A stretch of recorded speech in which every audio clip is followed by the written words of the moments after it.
again, Jolie, ang ilonggang Gwapa. So for today's video, nandito tayo ngayon sa Lake Sebu, sa may craft dock. So bibisita tayo sa strawberry farm. Tara, kasi umulan na.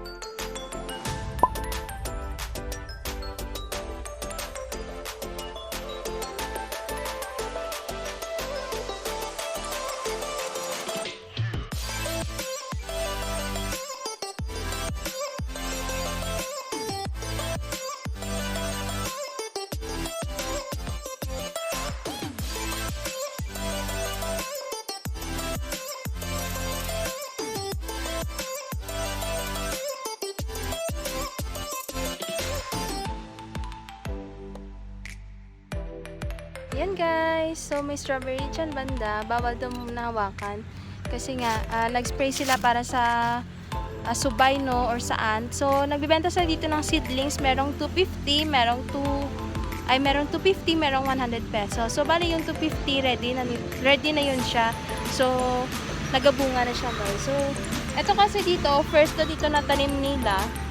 Doon sa kabila, bagong tanim pa daw doon. So, ayun nga, baka bukas pwede na daw ito i-harvest, sabi nila. So, magpunta dito guys, wala namang entrance, may booking lang, no?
guys, so dito nagtatapos yung vlog natin for today. And don't forget to like and subscribe to my YouTube channel. And don't forget to click the bell button para always updated every time I upload my videos.